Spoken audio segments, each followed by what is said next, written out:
Welcome to the sixth Digital Pathways seminar. This digital literacy series for small business owners is made possible by the Metropolitan Partnership Development Fund, an initiative from the Department of Jobs, Precincts and Regions. It is a collaboration between Bayside, Boroondara, Glen Eira and Stonnington City Councils. So this seminar will explore the interest stage of the digital sales cycle. Today, we'll begin by taking a closer look at the interest stage. This will include exploring the goals of the interest stage and the guiding rules for creating content. Then we'll move on to some marketing techniques that you can use and finish up with a few examples. So to remind you, the interest stage is the second stage of the digital sales cycle, where your audience is aware that they have a need or a problem and are looking for a solution. This stage of the fact-finding mission is about researching products and services that might fulfill their need or solve their problem. So by this stage, your customer, or your lead, is no longer asking generic why questions like, why is this happening to me? And they're not casting around to understand what their problem is. They're asking how questions. How can I fix this? How can I resolve this issue? And they're diving deeper into the specifics of how that might be done. So they're now asking, what are the available solutions? People in this stage of the sales funnel are now ticking some of your target audience boxes. So we know that they have a need that your business can resolve. Whether you offer the right kind of solution for them is another matter, and that's what they're trying to uncover. So this is really the browsing stage of the sales funnel. Your goals at this stage are to help your lead explore the types of solutions available on the market, to help them evaluate which solutions best suit their needs, to demonstrate your solution, but again, don't put any heavy emphasis on selling, and to build trust with your audience. So here you need to be a solutions authority and help your prospect explore what's out there and what kind of solution is going to work best for them. So again, you're not putting on the heavy sell. You're here to provide resources and insight to make the lead aware of things like factors that they need to consider and the other alternatives that are available. This will include your product or your service. You also need to be honest and factual to the best of your professional abilities in this phase. And that may include acknowledging the limitations of what you offer, or even telling the lead that your solution is not right for them. So do these things well, and you're going to build a relationship with the lead based on trust and turn them into what we call a qualified lead, which is somebody who you could genuinely make a strong sales pitch to and who would probably respond positively. So, for example, if you were a yoga studio looking to target office workers, your ideal client might move from awareness to interest like this. So they're going to start at the top of the sales cycle by asking about a problem. So in this case, the problem is, why does my back hurt after sitting down all day? They pretty quickly identified that bad posture is a potential cause of back pain from sitting in a chair all day. The next question is going to be, well, how do I improve my posture? So content at this awareness stage, as we discussed last week, provides a really high-level overview of possible solutions. So they might pull up a blog that's listing broad areas of solutions for themselves. So for posture, so exercise, massage, ergonomic seating solutions, posture improvement devices, physical therapy, or even medical intervention. Let's say the lead reads through these and decides that exercise after work might be a good fit for them to incorporate in their lifestyle. They're probably then going to start researching what kinds of exercise are best for improving posture. Again, this is probably going to take the form of a blog or an article that they look for. Now, once they enter into the interest stage, they understand their problems. So they understand that their sore back is related to poor posture, and they have some sense of where they think they're going to find their solution, that is in exercise after work. So they have a surface understanding of possible solutions, and they're really down to exploring what the solutions that they feel intuitively might be right for them, but that they need more information about before committing to them. So in this example, the clients identified yoga as an exercise that they might like to do. And they're now trying to pinpoint which aspects of this form of exercise are best going to suit their needs. So they might ask something like, if they type into Google, which yoga practice is best for improving posture? And they might end up with an article discussing the different styles of yoga that you can do and the key benefits of them. Or it might even be a blog specifically focused on posture improvement through yoga. They might also go on to something like YouTube to try and see if this solution is something that suits them, that is enjoyable to them. So they might type in yoga poses to help strengthen my back, or yoga poses to help stretch my back. And on YouTube, they might come up with, a short video demonstrating a pose that they can try out and see how they feel. Is it comfortable? Does it relieve some of their back discomfort? Is it something they enjoy? Is it the right pace for them? Is it something that they feel a sense of satisfaction out of doing?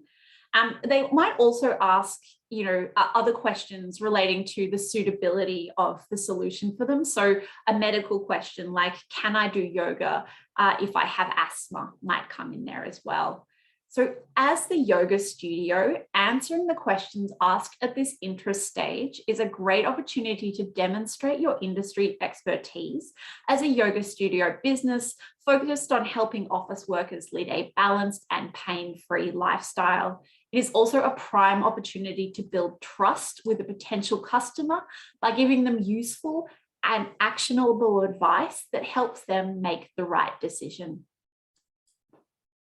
Now, any content that you create for the purposes of the interest stage should tick most of these boxes. So you're only gently selling through demonstration. You're demonstrating how your product could be a solution, but you're not pushing it on them as the ideal solution for them because they're still not sure. You're going to offer specific problem-solving content. You're going to dive deeper into the issues, into the ways that a solution can help.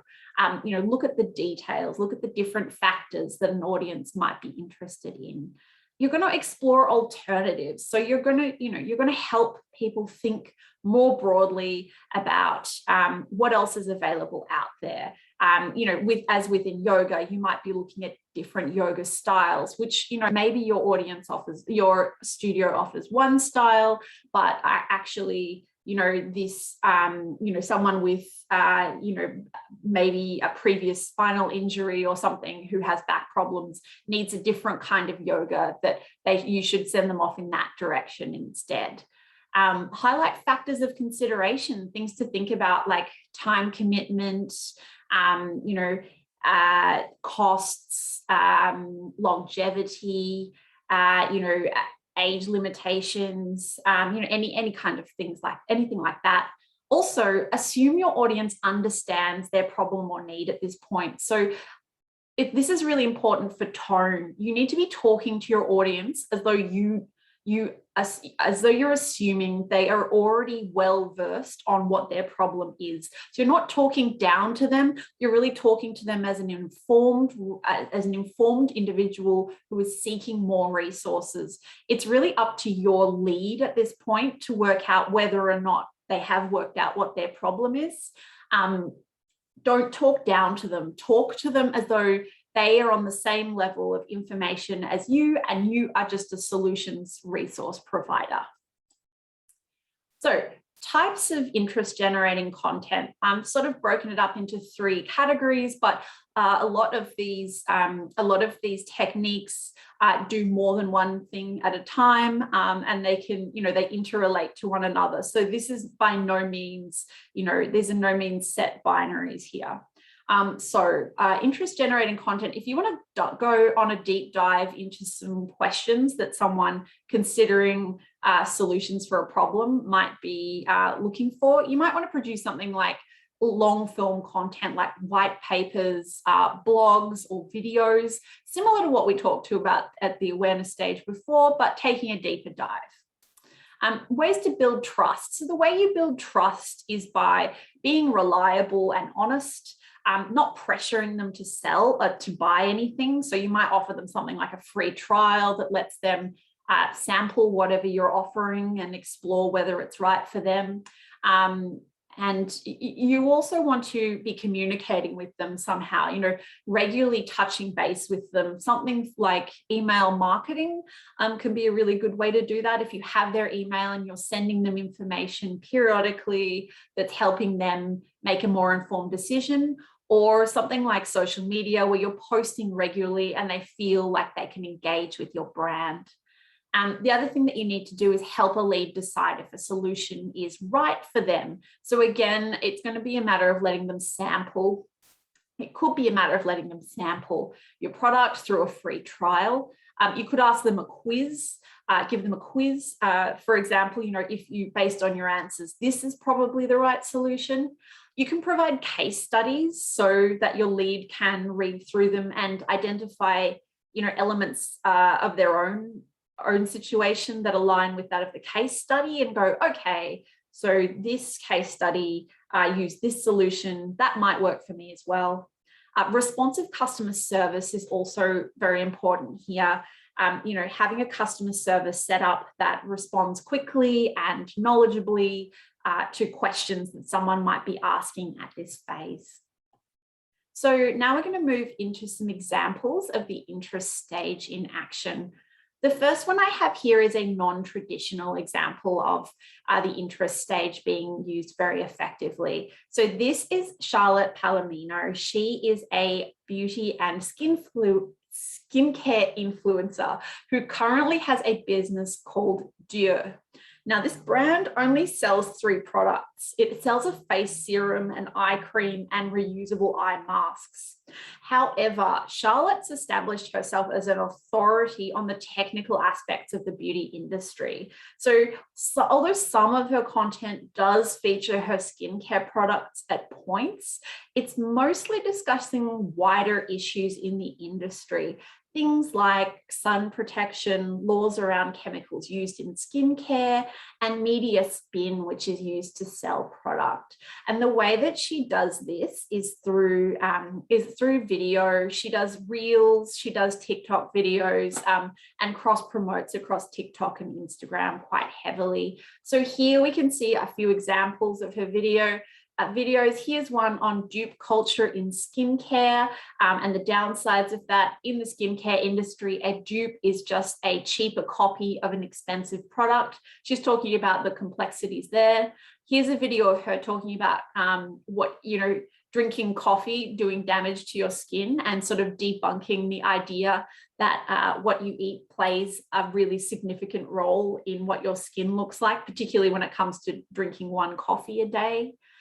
This one is a discussion of beauty standards in the US in terms of what chemicals are allowed in skincare, what needs to be put on ingredient lists, what concentrations of things are permitted. So these are not really relating to her product. They're talking around her product. She's really sharing a lot of interesting pieces of content that help people make more informed decisions about their skincare. So here's an example that I've just screenshotted. This is a TikTok video that she's created and turned into an Instagram reel. This is Charlotte debunking the myths around beauty regulations in the US as compared to the EU. So did you know Europe bans 1,400 ingredients in skincare and the US only bans 11? Did you also know that brands and people that tell you this are misleading you? So she's really debunking the idea that the US only bans 11 ingredients, whereas Europe bans 1,400. And she's listing her sources. She's talking in quite a lot of detail about that industry standard and that problem in the industry. again, without mentioning her product. Now, this is a more traditional example of the interest stage in action. This is Hootsuite, the social media scheduling tool that has become an international thought leader when it comes to social media best practices.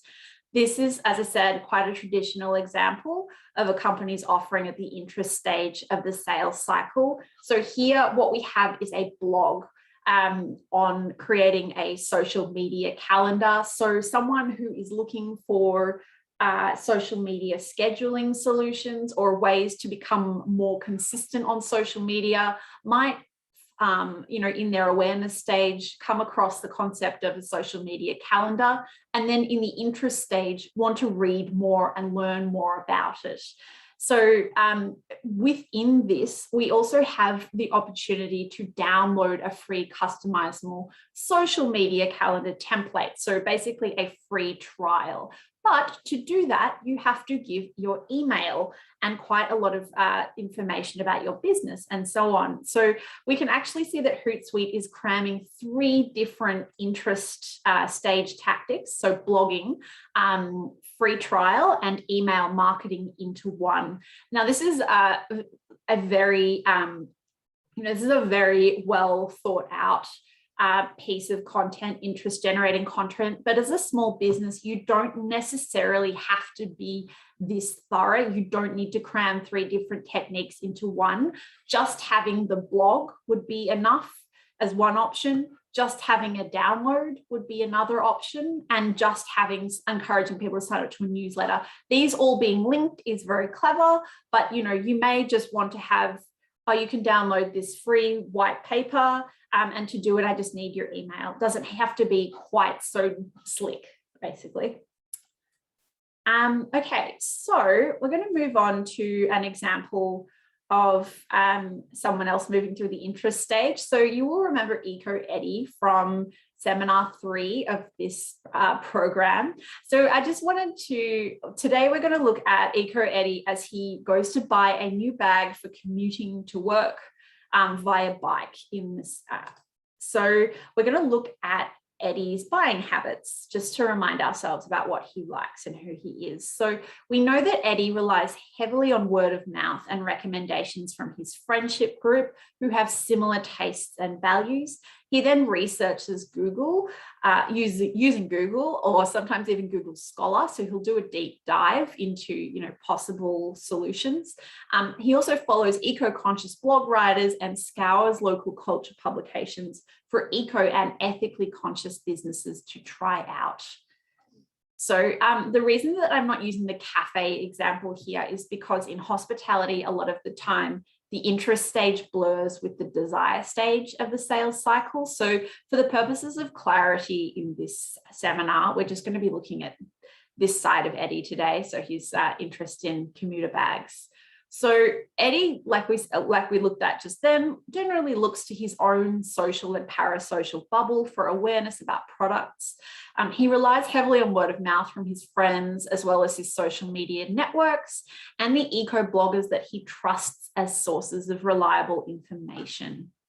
So in the awareness stage, let's say Eddie's already asked his road biking friends what they use to commute to work via bike on, might do a search on his favorite eco blogs for articles about ethical bag brands, and he might have looked at offerings of brands that he's previously bought from on social media as well. So we already know that Eddie is very health conscious and an ethical consumer. Those are his guiding principles. He likes to thoroughly research his purchases and make sure that where he puts his money aligns with his values and that what he gets is the best possible solution. Because of this, it's a fair assumption to assume that in the interest stage, Eddie is going to do some deep dives on product aspects that align with his values and his practical needs. So his research might involve something like initially exploring biking blogs to see what the ergonomic pros and cons are of different bag styles, i.e. the saddle bag compared to the backpack, compared to the sling bag. And then he might look to tech blogs to explore how best to protect a laptop if he brings one from home. So having settled on these questions, he's found that the backpack is the right solution for him. Eddie then begins to research the eco-conscious aspect of his purchase. Now, he's going to begin by looking up different ways that materials can be eco-friendly. So there's biodegradable, there's sustainable, and there's recycled materials. Which is the most eco-friendly? Which ticks the boxes that Eddie's particular brand of eco-consciousness is seeking? So he then, settling on the recycled material as the best way forward, he begins looking at what is available on the market. So he might then Google backpacks, so backpacks made from recycled material, and see what pops up. So he's going to do a quick product search. He decides that he likes backpacks made from recycled polyester, as they're brightly colored, so great for riding in low light, and they're waterproof. But he's a little bit concerned about durability. So that becomes his next question. So he's probably, again, typing into Google or something, how durable is recycled polyester? How long does it last? How easy is it to repair if it gets damaged? Can it withstand heat? Can it withstand friction? Can it withstand dirt, mud, etc.? Once he's established durability and he's happy with that answer, he might begin to then consider how polyester is recycled. So he's looking at the polyester recycling loop and what its byproducts are. So how much water it uses, what its carbon footprint is, where it's done, how it affects the communities who work in the industry, all of those aspects. So this is an extreme example of how a target audience might use the interest stage to learn more about a product. So this week for the workshop, your tasks are, you can do one or both of these. So whether or not you have a blog, come up with 3 blog topics, or just topics, that would answer your customers' research questions at the interest stage of the sales cycle. So what I showed in the yoga example. The other task is to pull up one of your audience personas from seminar 3 and map out what their research journey might look like as they move from awareness towards interest. Thank you so much for listening. I hope you join in again next week.